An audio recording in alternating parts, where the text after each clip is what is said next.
Olá Indaiatuba, olá região, mais um programa Papo Livre no ar aqui pela TV Indaiá, canal 26 UHF. Obrigado pelo carinho da sua audiência e por nos acompanhar. Também estamos online pela internet www.tvindaiá.com.br. A nossa programação acompanha todo dia a programação da TV Brasil. Comigo aqui hoje no programa, Sérgio Borsari, da Lógica Contabilidade. Nós vamos falar de um assunto que deixa muita gente de cabelo em pé nessa época do ano. Está chegando o tal do imposto de renda, ou seja, a mordida gigante do leão no nosso bolso. Sérgio, obrigado por estar aqui com a gente. Olá, Jair, é um prazer estar aqui no Papo Livre e estar aí atendendo, aí esclarecendo muitas dúvidas do público em geral, que a gente sabe que essa época gera 1 milhão de dúvidas, a gente precisa de procurar informações, ter auxílio, acessar sites e ver o máximo possível de informações para chegar na hora, não ser mordido pelo leão na malha fina, né? O leão ele é implacável e do jeito que está a economia brasileira, do jeito que gastaram indevidamente nos últimos anos, ele está com uma fome de urso que saiu da invernada, né? Tá demais, a coisa tá brava. Tá, o governo cada vez mais está precisando arrecadar por problemas internos dele, que não vamos discutir aqui no momento. Então ele está fechando a porteira. Está fechando a porteira em cima de nós, nós estamos que pagar a conta. Paga o pato. E o contador, a gente passa muitas vezes o ano inteiro sem lembrar dele. Aí quando chega nessa época do ano, todo mundo lembra do santo contador. Fala para mim um pouquinho dessa função do contador hoje. Porque embora tudo esteja sendo basicamente automatizado, tudo esteja sendo altamente levado para a internet, agilizado, o contador ainda é uma figura muito importante na vida do cidadão. Sim, na verdade, como a gente brinca, né, o contador, um profissional indispensável, é um lema da nossa associação aqui dos contabilistas. Por quê? Por mais que esteja tudo informatizado, a informação vem hoje até previsão para o ano que vem ou no próximo, o seu imposto de renda vir pela internet já semi-pronto para você completar os dados que faltam, mas existem muitas entrelinhas que tem que ser interpretada por um profissional qualificado, porque a gente vive o imposto de renda o ano todo. Porque a gente não só faz imposto de renda aí no mês de março e de abril, mas o ano todo a gente trabalha com a retenção de imposto de renda, verificando mudança de legislação, verificando tudo o que acontece de novo durante o ano. Porque a gente até brinca, né? Porque quando vai fazer o imposto de renda, tudo já aconteceu no ano passado. Então a gente fala que a gente é o marido traído, é o último a ficar sabendo, porque vem um pacote de documentos para a gente, onde tudo que você fez no ano anterior, e de repente nem tudo está de acordo como a legislação havia previsto. Então, o contador sempre vai ser um profissional indispensável na hora de estar preenchendo a sua declaração de imposto de renda. Não tem como, são muitas informações, muitos detalhes. O mercado, principalmente no ano passado e no outro ano, houve muita gente investindo em imóveis, investindo em bolsa, investindo em uma série de coisas que tem particularidades na sua tributação. Não é simplesmente ir lá preencher alguma coisa e passar. Tem que ser feito ganhos de capital, tem uma série de informações que o contador vive isso no dia a dia. Então, para a gente é uma rotina normal, mas para o contribuinte, ele está lá trabalhando no seu dia a dia, correndo atrás do seu ganha-pão, e a gente até brinca. Nós trabalhamos para isso, para tirar a preocupação do contribuinte na hora de preencher a sua declaração de imposto de renda. Então, o contador está sempre apto a estar informando da melhor maneira possível. Eu fiz um curso, faz muito tempo, eu fiz um curso muito interessante, e lá o palestrante, na primeira fala dele, disse o seguinte: tem 3 profissionais que se você vai abrir uma empresa, você precisa contratar, e para a sua vida, são 3 profissionais que você tem que escolher os melhores. Não vai naquela história do baratinho que vai sair caro. É o médico, o advogado e o contador. Com certeza. Porque os 3, se você arrumar meia boca, você arrumou uma confusão pro resto da vida ou uma vida precoce, né? Uma passagem precoce por essa vida aqui. Com certeza. O Sérgio, como é que a gente fala agora, nessa época aqui? Nós estamos falando também de arrecadação, o leão tá faminto e tudo mais, mas para quem está abrindo uma empresa hoje, qual é o melhor caminho? É a microempresa, é o empreendedor individual, que surgiram agora algumas alternativas para quem está começando? Sim, na verdade essas alternativas surgiram para tirar muita gente da ilegalidade. Porque existia lá o profissional liberal, a gente brinca desde o pipoqueiro até o vendedor de porta a porta. E ele não existia uma regulamentação. Então, abriu aí o MEI, o microempresário individual, com custo muito baixo, você faz a contribuição também do INSS. Então, quase todos os escritórios da Indaiatuba estão aptos a estar fazendo a abertura do MEI, tá? Não tem custo a abertura dele, é uma forma de nós, da classe contábil, retribuir para a população aí a regularidade de muitos profissionais. Então, todo escritório está apto, é lógico, depende de agenda, alguma coisa assim, cada escritório tem a sua forma de trabalhar, mas pode fazer a abertura do MEI sem custo. Mas precisa tomar um pouco de cuidado, porque às vezes o MEI, ele não é MEI. Porque o MEI tem o quê? Você pode ter um faturamento até R$5.000 por mês. De repente, um vendedor porta a porta, ele fala, não, eu sou MEI. Mas ele vende 10, 15 mil reais. Não que ele ganhe 15 mil reais. Mas ele fatura. Mas ele vende. A margem de lucro pode ser 10, 20, 30%, mas ele fatura mais 15 mil. Então, ele não se enquadraria no MEI. Aí, ele tem a opção de ser uma empresa ou individual ou uma empresa normal, mas optando pela sistemática do Simples, que é um único imposto. É lógico, aí precisa de um contador, precisa fazer a abertura numa empresa, um registro na JUSCESP, um procedimento que o escritório de contabilidade está apto a estar fazendo para todos os clientes. No caso da MEI, a pessoa tem CNPJ também ou não? Sim, existe CNPJ, dá para emitir nota fiscal, ele é uma empresa equiparado a uma empresa, mas ele tem essa limitação de R$5.000 por mês, não pode passar disso. E se passar, o que acontece? Ele é automaticamente desenquadrado de MEI e aí ele precisa fazer a abertura e se regularizar, além de pagar uma tributação um pouquinho maior por esse excesso de tributação. Entendi. Mas nada que um contador não resolva. Uma pessoa que tenha, por exemplo, uma microempresa e não fatura isso, a empresa está, vamos dizer, ociosa, ele pode trazer isso para o MEI, ao mesmo CNPJ ou não? Não. Aí ele teria que abrir um MEI novo e encerrar essa atividade. Entendi. Só que existem muitas atividades que não se enquadram no MEI. O MEI, que a gente falou, é o profissional liberal, é o profissional, então tem muitas atividades como profissão regulamentada, consultor, vamos falar, corretores de imóveis, que não dá para ser MEI. Eles têm que abrir uma empresa. Hoje a opção pelo Simples também abrangiu quase que todas as modalidades de empresa, também limitado ao faturamento, tá? Então existe, o MEI é 5 mil por mês, o faturamento da microempresa optando pelo Simples até 3.600.000 no ano. Então, está falando 300 mil por mês, tá? E quando passa o faturamento, aí já tem a opção de ser lucro presumido, lucro real. Aí tem que ser feito um balanço na empresa, um acompanhamento da parte financeira e também da parte contábil para ver qual a melhor opção, o lucro presumido ou o lucro real. Entendi. E aí agora começa o período também de férias, aliás, férias começou já, mas nós estamos agora saindo do período de férias e é aquele baque todo ano, né? A gente tem uma lacuna aí entre novembro e depois do carnaval, sim, né? Que é justamente quando o ano está começando e os impostos estão chegando, IPVA, IPTU e tal. Como é que faz para fazer um planejamento aí sem se matar? A gente volta de férias e tem uma pilha de carnê lasanha, lá. Uma lasanha de carnê. Um monte de carnê na caixa do correio. Está lotado, né? A gente pensa, não tem nenhum prêmio de loteria lá dentro, mas tem as contas a pagar. Então, o que a gente normalmente aconselha, não só aos empresários, mas também o funcionário? Esse ano, particularmente, acho que a maioria das empresas, por feriado cair aí na quinta-feira, houve uma emenda grande, muitas férias coletivas. Então, a pessoa recebeu, quando saiu de férias, as suas férias. Então, quando volta a trabalhar, o salário vai ter que trabalhar para receber no mês seguinte, porque ele recebeu o salário, 13º e férias. Então, quando ele pegou esse valor maior, a gente recomenda que se faça uma reserva, já planejando todas as contas que você tem que pagar no início do ano. Então, o que a gente recomenda? Para qualquer pessoa, não precisa ser uma empresa, não precisa ser um expert, tenha uma planilha de Excel ou um caderninho, um livrinho caixa que a gente chama e marca lá, para pagar IPVA em janeiro. No ano seguinte você vai repetir aquilo que você fez, mas você já tem um valor previsto do ano anterior que você vai ter que pagar. Então não gaste esse dinheiro antes, porque você vai ter problemas. Eu saí de férias, eu esqueci do IPVA, esqueci da matrícula da escola, esqueci da van da minha filha, eu esqueci de tudo que seria necessário. Tá. Não vai dar para fazer, deixar sem pagar não vai conseguir também, senão seu carro pode ser apreendido, você vai ter problema na matrícula da escola, perder o ano. A gente recomenda você procurar um empréstimo, procure, mas com o menor juro possível. Existe hoje créditos consignados nos bancos, onde a taxa de juros é muito baixa. Faça no menor número de meses possível para que você consiga arcar com essa despesa, mas também corte suas despesas do dia a dia para poder pagar.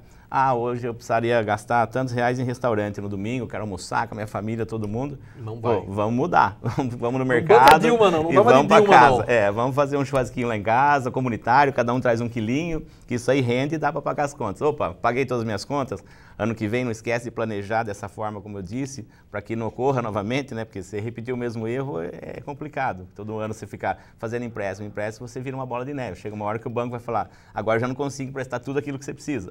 Então, porque na verdade vira um... É bom... E aliás, cair na mão do banco, gente do céu, dá até desespero, né? São duas alegrias, a hora que você entra e a hora que você sai. Mas dá para chorar no meio do caminho, viu? É uma coisa complicada. Tudo bem, banco vive disso, mas a gente sabe disso, mas podendo evitar é muito bom, principalmente no mercado, num cenário como esse. Como é que você está avaliando, falando em cenário, Sérgio? Como é que você está avaliando o cenário para esse ano aqui? Esse ano vai ser um ano, na minha opinião, de um pouco de cautela. Não que vai ser um ano ruim. Existia uma euforia vindo aí 2012, 2013, 2014, onde o crescimento vinha vindo um pouco fora da normalidade de qualquer país aí na nossa região. É lógico, a demonstração aí do crescimento junto ao PIB, a gente vê que não está tão grande como a gente esperava, mas as indústrias na região, principalmente aqui sudeste, a gente vê também no interior um crescimento muito grande, valorização imobiliária, muitas indústrias vindo para a região, desemprego despencando, principalmente a nossa região aqui de Indaiatuba. Então esse crescimento, na minha opinião, ele vai dar uma estabilizada. Ou seja, não vai cair, mas também, ao mesmo tempo, não vai ter o crescimento que vinha vindo. A gente via aí coisas vultuosas. Né? Então, a empolgação, é melhor esse ano ter um pouco de cautela nessa empolgação. Eu acho que eu já penso, já sou mais pessimista. Eu acho que esse ano vai ser um ano bastante complicado. A gente está vendo aí um panorama meio complicado. Por quê? Porque está todo mundo arrochando. Eu tenho contato com vários empresários aí, sei de gente que está fazendo muita mudança aí, teve gente que começou a demitir, a eleição foi no domingo, na segunda-feira começou a demitir. E está continuando esse processo aí, porque a produção deu uma... E nós vamos ter um problema mais sério ainda por conta da água. Água e energia elétrica. Com certeza, vai ser um baque aí. Que vai ser um baque complicado esse ano aqui. A gente sabe também que essa desaceleração do crescimento e estabilização vem ajudar muito, às vezes, muitas empresas. Porque se dá um tempo de se parar e dar uma reformulada na sua casa. De repente está cortando despesas que são desnecessárias. A gente acompanha muitas e muitas empresas que chegam para a gente e falam, e agora o que eu faço? Aí você verifica o que ela tem de despesas, são coisas irrelevantes que podem ser cortadas, despesas desnecessárias. A gente até falou, voltando um pouquinho na taxa de juros dos bancos, de repente está pagando um cheque especial, sendo que existe algum tipo de empréstimo, como garantias, é lógico, mas que a taxa de juros cai. Então, essa paralisação do mercado, eu acho que ajuda a reestruturação, pôr a casa em ordem, parar e olhar o seu dia a dia. Porque a gente fica na loucura de vender, produzir e esquece do que está lá para trás. Então, acho que essa parada é uma boa hora e um conselho que eu dou a todo mundo. Se reestrutura, reavalia conta por conta, lá, tica uma por uma e vê onde você pode cortar. Às vezes você não precisa demitir um funcionário, mas você consegue cortar uma despesa desnecessária. Legal. Estou conversando aqui com o Sérgio Borsari, da Lógica Contabilidade. E o assunto é um assunto que interessa para todo mundo, que são as contas do começo do ano, imposto de renda, aquela coisa toda. Eu vou para um rápido intervalo, volto daqui a pouquinho e a gente continua esse papo. Não saia daí.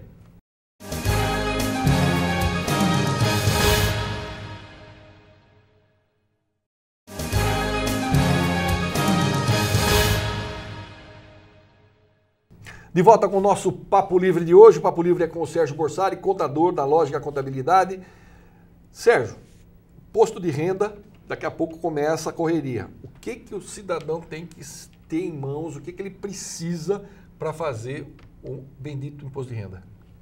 Bom, a gente sempre recomenda, né? Sempre tenta repetir todos os anos. Para quê? Voltou de férias, vai até o seu banco, procura lá se não chegou pelo correio, que hoje muita coisa não está chegando pelo correio, até por economia do próprio banco, não está gastando com tarifas, mas pegue o seu informe de imposto de renda, que é o quê? É todos os rendimentos que você teve durante o ano do banco, e tem até o prazo, final de fevereiro, para o banco estar enviando isso para vocês. Se não enviou, tem acesso pela internet, onde tem lá informe de imposto de renda do ano 2014, ou se não conseguir, vá até a sua agência, procure o seu gerente, alguém que possa dar esse informe. Já vai separando a documentação do ano anterior, ou seja, tudo aquilo que você comprou, tudo aquilo que você vendeu, se trocou de carro, a nota fiscal, ou tudo aquilo que você pagou de médico, dentistas, clínicas, qualquer coisa nesse sentido que dá abatimento. As parcelas da escola, ou seja, do pagamento da mensalidade da escola. Lembrando que material não abate no imposto de renda, a van que você paga não abate no imposto de renda, e sim a parte paga para a escola, seria o ensino. Escolas de inglês também não abate no imposto de renda, Então, teria que separar o que é ensino fundamental. E dos seus dependentes. Não adianta trazer o informe do filho do vizinho. Não vai servir, porque a gente tem que declarar lá. Mas acontece, você está rindo aí, mas acontece. Eu achei aqui, achei na rua, né? Mas não, a gente informa, porque isso vai cruzar e vai cair em malha fina. Porque as escolas informam para a Receita Federal o CPF de quem pagou a coisa. O médico dentista, agora através da DEMED, ele é obrigado a informar o CPF de quem ele deu o recibo. Então, você vai ter que fazer. E a preocupação também com os dependentes. Dependentes é a esposa, caso ela não tenha renda, é os filhos, caso eles não tenham renda, pai, mãe, somente se tiver a tutela, ou seja, ele ser incapaz e não tiver renda alguma. Senão não adianta colocar. Antigamente se costumava muito colocar, eu vou colocar minha mãe, vou colocar meu pai, porque ele não tem renda, mas a Receita está cruzando isso e a gente cansou de retificar a declaração de imposto de renda porque caiu na malha fina. Então, separando esses documentos, quando chegar no comecinho de março, já procura um contador, ou se você mesmo for fazer na sua casa, já procura estar preenchendo para não deixar para a última hora. Por quê? Se não entregar no prazo, tem multa, a multa, tudo bem, é R$ 165 ou 1% do imposto devido, o que for maior. Mas para que jogar R$ 165 fora se você pode fazer isso com o tempo? Não tem cabimento, né? E assim, todo o dinheiro que você manda para o gordo, o ralo é grande. O ralo é complicado, né? A gente já fica meio bravo com essas coisas, mas enfim. Então, e uma pergunta, por exemplo, se a pessoa casou de novo e ele não tem um filho, mas a mulher dele tem um filho ou uma filha, isso entra como dependente? E aí? No caso, se o pagamento é feito pela esposa... Por exemplo, e ele paga a escola. Perfeito. Então, mas ele não é dependente dele, é dependente da esposa dele. Sim. Então, se a esposa dele for a declaração em conjunto, então o dependente é da esposa também. Só agora precisa tomar muito cuidado se esse filho já não recebe uma pensão do pai, que vai declarar do outro lado que ele paga uma pensão. Então, você vai declarar ele como dependente, pode declarar a escola, mas não esqueça de declarar que recebe-se uma pensão desse filho. Entendi. Muitas vezes não vale a pena. Não vale a pena fazer isso. Isso seria bom colocar na declaração. Então, como hoje é tudo via sistema, você faz isso no computador, então você coloca e simula. Vale a pena? Não vale? Tira ele, coloca, vê qual é a melhor forma. Hoje em dia, mais de 60% das declarações são entregues no formato simplificado, que é o quê? Nada mais do que ele pega a sua receita e deduz que 20% seja despesas dedutíveis. Então, muitas vezes, vale mais a pena a simplificada do que a completa, onde tem que colocar todos os dependentes, todas as despesas médicas, toda a escola. Tá. Então, e o próprio formulário da Receita, ele já dá no cantinho qual que é pelo simplificado ou pela completa. Então, muitas vezes o simplificado é mais vantagem. É muito mais vantajoso. Sim. Falando em simplificado, o tal da nota fiscal paulista, que apito toca esse trem aí? Porque o pessoal fala, o senhor quer nota? Eu não quero. O senhor quer? Não quero. Mas aí você acaba falando, quero. Aí você vê o ano inteiro, você vai receber lá R$50. Valeu a pena, né? Valeu a pena o cara ficar cruzando meus dados lá, o que eu comprei, o que eu deixei de comprar? O que a gente recomenda, e também é uma norma básica, é que você pegue nota paulistas limitado ao rendimento que você tem. Um dia eu estava no supermercado, né? E uma senhorinha estava na minha frente e a mulher do caixa perguntou, a senhora quer nota paulista? Quero, peraí que eu vou pegar o CPF do meu filho. Aí ela dá, porque eu passei para minha irmã, para outra irmã, e tudo tá pondo no CPF dele, para no final do ano ele ter um desconto no IPVA. Mas, minha senhora, se a gente somar a renda dele, que ele ganha, vamos supor, R$2.000 por mês, se a senhora comprar 500, a tia 500, ele mais 1.000 e a outra mais 2.000, ou seja, ele vai gastar mais do que ele ganha. A Receita Federal vai olhar aqueles números e falar, meu amigo, você está sonegando, e vai chamar ele para malha fina. Aí vai ter que explicar que foi a tia, que foi a avó, não corram esse risco. Então, se você tem um rendimento assalariado comprovado no valor de R$2.000, você pode pegar até R$2.000 nota paulista. É um benefício? Não é tão grande, mas é um benefício. Então, a gente até recomenda, doa para uma instituição aí de caridade Sim. da cidade que vai aproveitar muito melhor esse valor. Mas não é impedimento para ninguém dar nota paulista, mas preocupe-se com o valor que você recebe e o valor que você gasta. É uma conta de português e padaria que a gente chama. 1 mais 1 é 2. Não dá 5 nem 3. Não. Não adianta ficar achando que vai ganhar um carro na loteria, porque não vai, não tem jeito, não tem como, né? Trabalhador, nós falamos agora de pouco das MEIs, né? Que é o empreendedor individual. Empresário individual. Empresário individual. E o autônomo, qual a diferença dos dois, Sérgio? Vamos lá. O microempresário individual, na verdade, ele se equipara um pouco a uma empresa. Ou seja, ele tem uma parte comercial, algumas prestação de serviço, então ele não tem a pessoalidade, ele se equipara à empresa. Já o autônomo, ele é profissional que é contratado por um período específico ou constantemente, mas ele é equiparado a uma pessoa física, ele não tem um CNPJ, tudo é tributado no CPF dele. Só que aqui muita gente confunde, eu vou contratar um autônomo para reformar o meu telhado. Tá, esse autônomo, primeiro ponto, se eu for empresa, pessoa jurídica, esse autônomo, ele tem que estar registrado, constar na minha folha de pagamento. Como profissional autônomo, eu tenho que reter dele o INSS, eu tenho que reter dele o imposto de renda na fonte. Não é simplesmente ele me dá um recibinho e está certo. Não, o contador, se for empresa, o contador tem que orientar que esse profissional tem que estar na folha de pagamento dele. Não como funcionário, então ele não tem 13º, ele não tem férias, mas ele tem o recolhimento de INSS, ele tem a retenção de imposto de renda na fonte e ele tem que também estar registrado na prefeitura como autônomo. Porque senão eu sou autônomo, mas por quê? Porque eu não estou vinculado a ninguém. Não, ele tem que estar vinculado a ele mesmo, né? E ter abertura na prefeitura como autônomo. Então ele paga um alvarazinho mensal e tem que ter o recolhimento do INSS dele. Tem que ter um número de contribuinte. Então tem que tomar muito cuidado, porque às vezes o autônomo, ele não é autônomo, ele é um freelance, vamos falar assim. Então esse cuidado tem que ter, principalmente quem contrata. E o autônomo paga mais imposto do que o empreendedor individual? Sim, ele paga porque a retenção dele é equiparada à pessoa física. Seria a mesma coisa ele ser um trabalhador assalariado. Além do desconto do INSS, para quem ele presta serviço, no importe de 11%, limitado ao teto do INSS, que hoje acho que é 4.630 e pouco. Entendi. E as pessoas, por exemplo, que querem abrir uma empresa, aí é aquela história, por onde eu começo? Porque o Brasil é meio complicadinho, né, para abrir e encerrar a empresa. Como é que é isso, Sérgio? Continua essa ladainha? A gente vive com aberturas e encerramentos de empresa há mais de 22 anos lá no escritório. Agora em julho completamos 23 anos. Então a gente sabe que existe uma série de dificuldades. O governo tenta diminuir a burocracia, só que assim, sem a ajuda de um profissional da área, é difícil uma pessoa conseguir abrir a empresa. A gente faz a abertura, normalmente aí numa semana a gente tem, lógico, primeiro ponto, ao abrir sua empresa, procura saber se o imóvel está de forma correta, ou seja, tem planta, tem habites, tem o alvará do corpo de bombeiro, para poder estar abrindo sua empresa lá. Se ele está adaptado à sua atividade, se ele está no zoneamento correto, não adianta querer abrir uma indústria aqui na TV, porque não vai funcionar. Aqui não pode abrir indústria. Então, as indústrias têm que ser no distrito.